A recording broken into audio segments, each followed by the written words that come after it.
Welcome to America's Heroes Group. So welcome back to America's Heroes Group, this time with our roundtable and our partner, the Veterans Legislative Voice, April Sexual Assault, Minority Health, and Autism Awareness Month. Happy Resurrection Weekend, happy Easter for some of y'all. Our host is Kelley. I'm Sean Claiborne, the co-host. Our executive producer is Glenda Smith. Filling in today is Shakaya, holding it down as our studio engineer and producer today. Our digital media producer is Ivan Ortega of Scouts Honor Productions, and we have our partner on the line with us again, Stephanie Kalota, U.S. Army Reserve Sergeant First Class. She's a veteran and co-founder and creator of the Veterans Legislative Voice, and D.C. is Military Sexual Trauma Conference. She's going to talk about what happened this April in that conference. How you doing today, Stephanie? It's like we lost for a second. We have her on the line. Looks like we're not. We have maybe our volume might be down. Here we go. You hear me? I can hear you now. Awesome. Thank you, guys. Well, the conference hasn't happened yet, but that's okay. I really want to invite as many people as possible that are in the D.C. area, or if they want to come out to D.C. There's a conference happening from the 18th to the 20th, and you guys can contact me. So if anyone is interested on trying to come to help, we are going to advocate for more improvements related to military sexual trauma and also reproductive health. I'll throw my email and phone number out there because I don't care. Stephanie Kalota at Gmail. You guys can see it on pretty much everywhere on the America's Heroes Group. And my phone number is 904-228-5111. And we welcome anybody that want to come out and support. But yeah, I really can't wait to talk with you, Sean, on the history of military sexual trauma. So when is the conference you're having in April?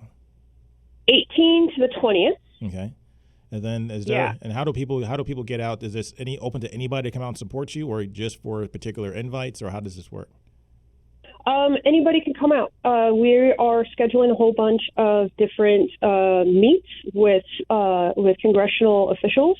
So we're trying to get coordinated with staff, with the actual senators and representatives themselves, so we could sit down and talk. We're hoping to also do another speaking engagement with the press later on. So there's a lot of things, moving parts. And next week, we're going to be doing some virtual training for those that are coming, so then they can know what to do, how to say certain things, and really what to talk about while we're there. So just contact me. I could provide the information. All right. Sounds like a plan. So what can you tell us about military sexual trauma? So this is an issue that has been on the topic and on the forefront of many people's minds lately mainly because of the fact that there was a recent report. And we've had people on our guests have given us different information about this, actually. Some people were reporting that instances of sexual assault in the military have gone down, but the military is getting a handle on this. But then other reports have shown, which is what the predominant report is, what most people were reporting in media and journalism, is that sexual assault has actually increased. There's actually more instances out there right now on the books as far as sexual assault, sexual trauma, people experiencing complaints about sexual misconduct on military bases in our ROTC programs, even in junior ROTC programs. So what is going on? Well, so I'll say for 2020, for fiscal year 2020 and the calendar year, the numbers had gone down just a little bit.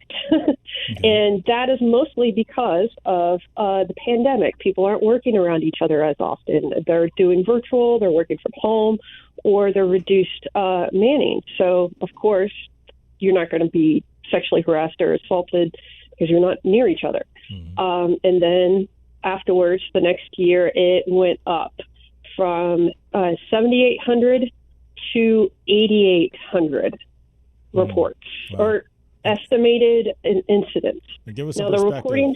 Give us some perspective. How were the numbers before the pandemic? Is that in line with what was before the pandemic? Well, right before the pandemic in 2019, it was 7,825 was the estimated, that's the total reports that have been filed for sexual assault. So that includes the restricted and the unrestricted reports. So actually, it's definitely clearly gone up. Yeah, it went really up. It only went down by 9 for 2020. Wow. Because of the pandemic. So it went up, and the reporting went up. One of the things that a lot of people believe is that the actual incidence of it happening, except for the pandemic, is really closely the same. They stay about the same, but the reporting has gone up. And the reporting has gone up is because more people are getting more confidence in reporting these issues and these incidents. They think they're really trying to put more confidence in the chain of command. They have more confidence in the government on actually getting this done. And also, people are better at identifying what they went through with sexual harassment, with sexual assault. Because a lot of times victims have a hard time actually putting the name to it. But I have a hard time putting a name to because of the jargon and terminology versus what's assault, what's battery, what's trauma. Is that what you mean? So, well, yes, and victims also blame themselves. Oh, I was drunk. I shouldn't have gotten too drunk. That it's my fault. They don't identify and make the connections. I had the same issue with a different condition that I had, and I vented to a girlfriend of mine, and she's like, "Girl, it's this," and I'm like, "Oh." It's really hard to get outside your head and identify what's really going on with you until you vocalize it. We just had a segment on earlier today. We talked about rating systems with MST because one of the things that the VA is trying to get a handle on is trying to recognize and also make sure that they properly rate people who suffer trauma and this as a debilitating condition in their everyday life.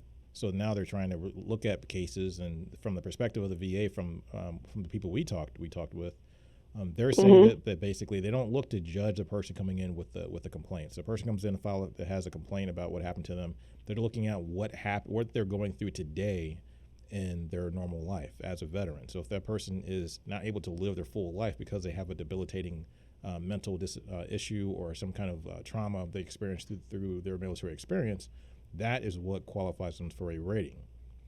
Yes. So how was that changed? Is that new? Is that something that's always been the case? No, that's always been the case. So if anybody doesn't know, I used to help and assist on VA disability claims and things in the past. So a little bit of experience on this. But yeah, you're only rated on your current disability, on the severity of it. And it also happens a lot with military people, especially men, that they downplay what's really going on with them. And that happens a lot. And that bleeds into also things with military sexual trauma. Men will think, oh, that only happens to women, and many different things. They don't make the connection of what they experience was actually sexual assault. And majority of the time for men, it's whenever hazing is done. Because hazing can very easily go into the sexual assault arena.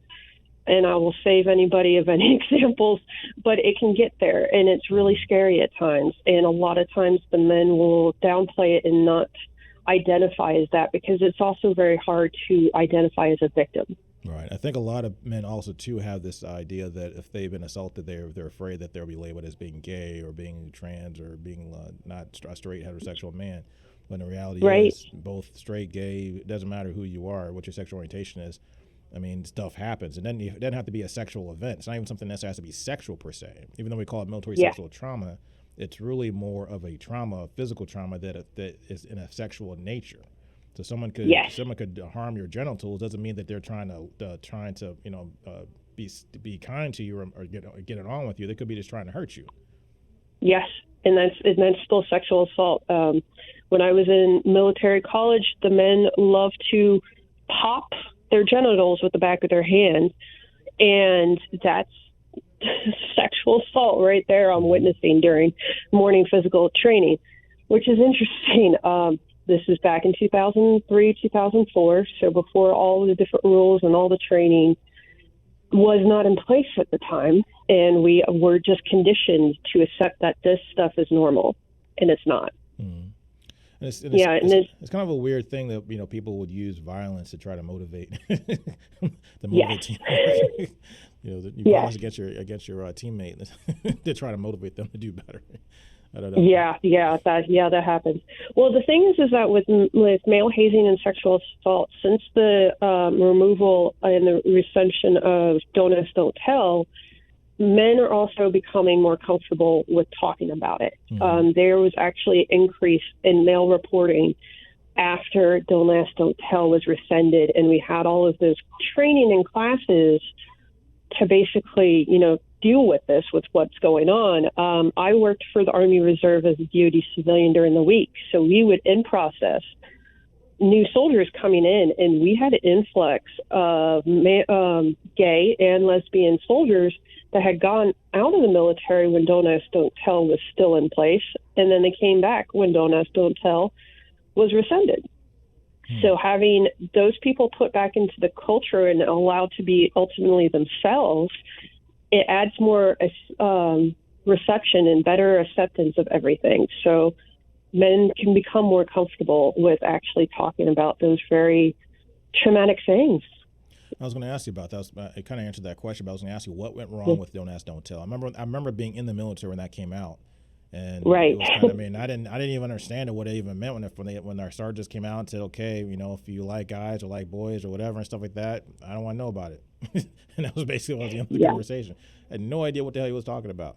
But but in the thing, and then then when you started to hear more about it, people started talking a little bit more about it, then you understood that, people that are gay or lesbian, they can be themselves, but just don't talk about any sexual activity or any sexual expression. So from an outsider's view, it might seem like a solution to the problem, but the reality of it is, what's the reality? It's not. Yeah, it's not, because in the military, especially with active duty, your family is involved with everything. And so if you have a partner that is the same sex as you, during Don't Ask, Don't Tell, that partner cannot be involved. There's no inclusion with family readiness group. There's no inclusion with the mandatory fun and family days. There's no other inclusion or assistance with other things like, spouses, military spouses of heterosexual couples received health care and a lot of other different things and benefits for that. People of the same sex could not get those benefits because of that. Even in the states that allowed same-sex marriages, that was not approved or allowed in the military. The other thing is that Don't Ask, Don't Tell can also turn into a witch hunt against somebody that is not well liked, and they need to find something wrong with them to take some sort of punitive action. And that has been wielded as a tool before for people, and they have received dishonorable discharges because of that. Members of the military were actually discharged more harshly than other offenses. If they were gay, lesbian, what have you, they received higher punishments and harsher things than other people, say that was smoking weed. Wow. Or smoking crack or any of the other things that they can get in trouble for. So would you say that today in the military, do you think it's safer to be a woman or be someone who's LGBTQ in the military today? Do you think so or no? Oh, it is very difficult because when I was also working the same time when the transgender ban was lifted, and we also received an influx of trans people that had already transitioned. And it was actually a really great environment because everybody was very positive about this.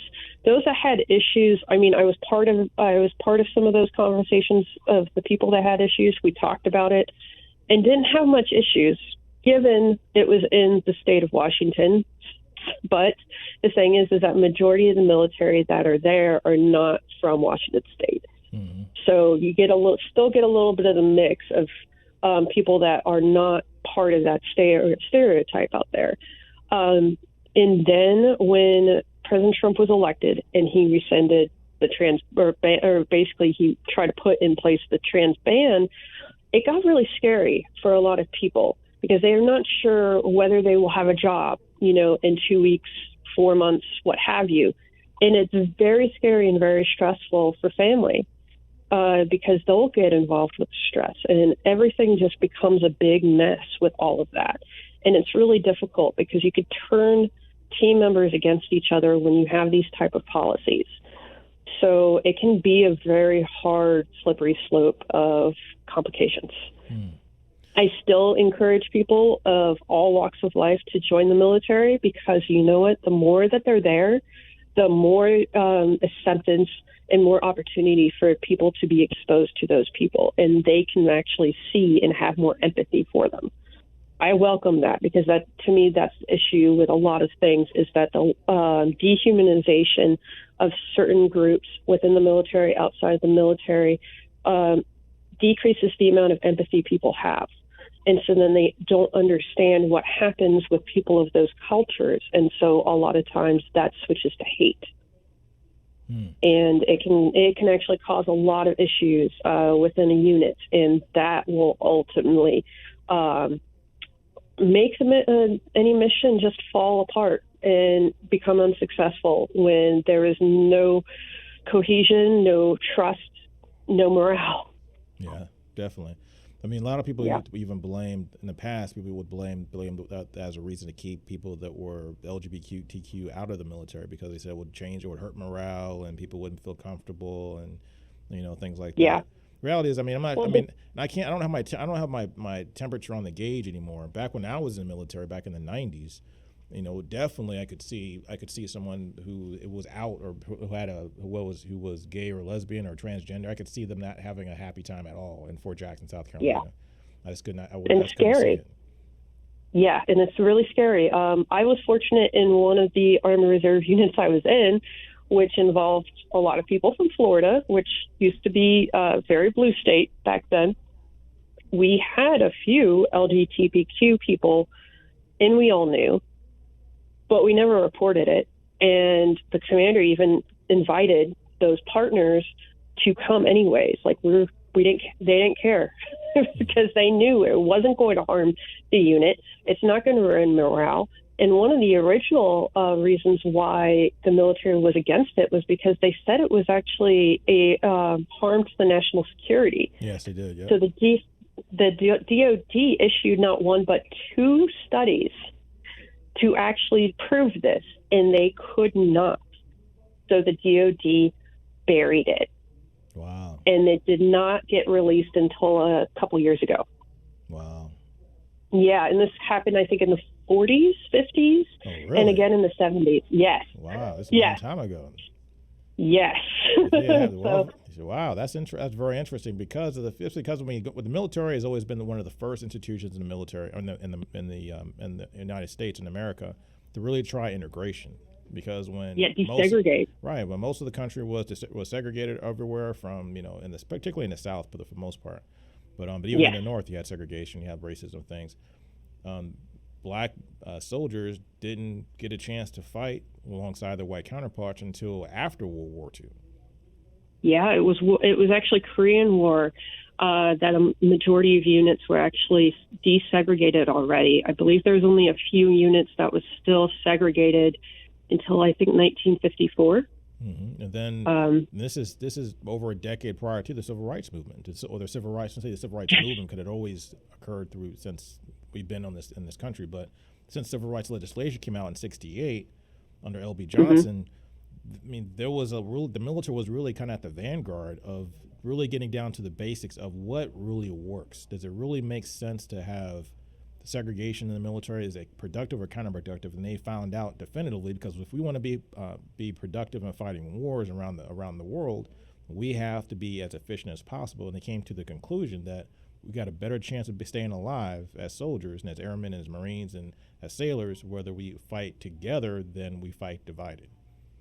Yes, and it's all about humanizing the everything, because a lot of times the hate comes in when there is dehumanizing. A lot of times with men and women that are sexually harassed or assaulted, they are dehumanized. They are seen as things, and the perpetrators pretty much have the power, because the majority of sexual assault and sexual harassment is about a power and wielding that. And it's really scary when that stuff comes into place. So what else do you have to tell us about the things you're working on and things that are coming up, particularly around this conference? It's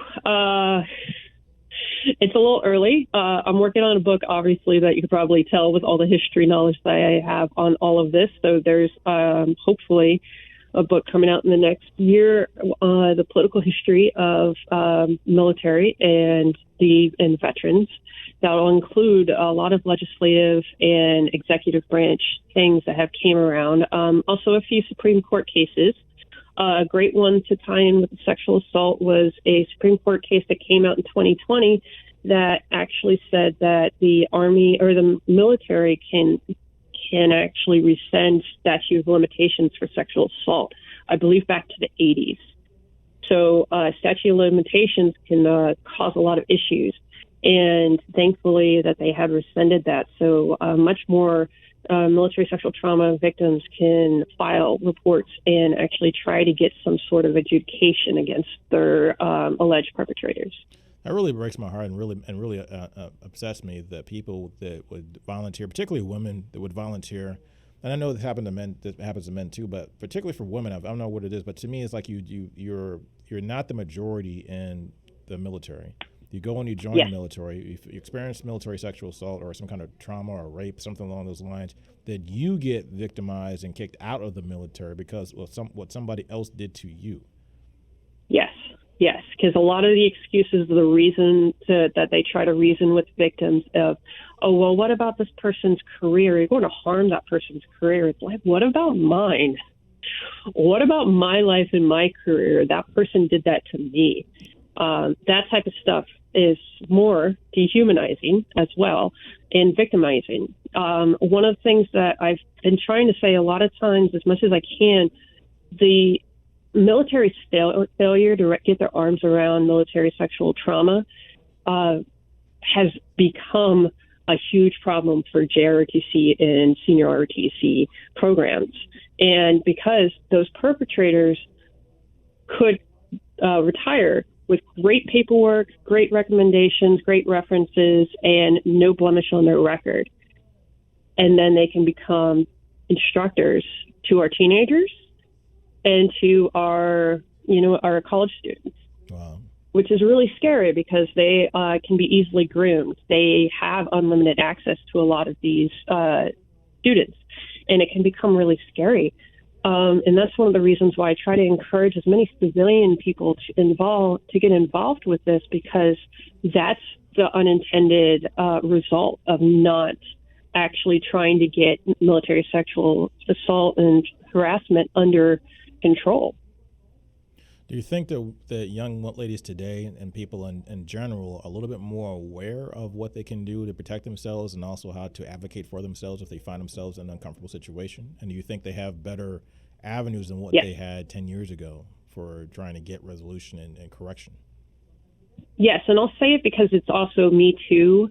And also a lot of more people are understanding the different types of abuse, not just sexual abuse, but there's emotional, mental, gaslighting, all those different things. People are becoming, especially women, are becoming more educated about these things. And social media has really helped everybody understand this big issue that happens. And a lot of times, women or any other victim can reach out in social media. And now, especially with Facebook, you could do it as a group member, so you could do it anonymously and ask questions and get answers and even have a conversation while remaining anonymous.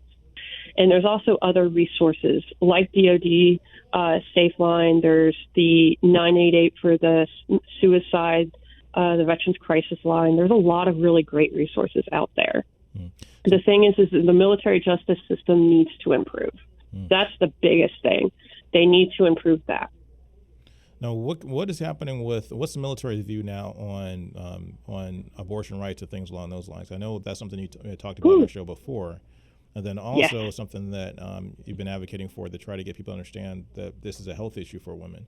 Although people, but all truth be told, you're dealing with a military that has a strong Christian backbone for the most part, particularly out of the South, that see abortion as murder. Yes.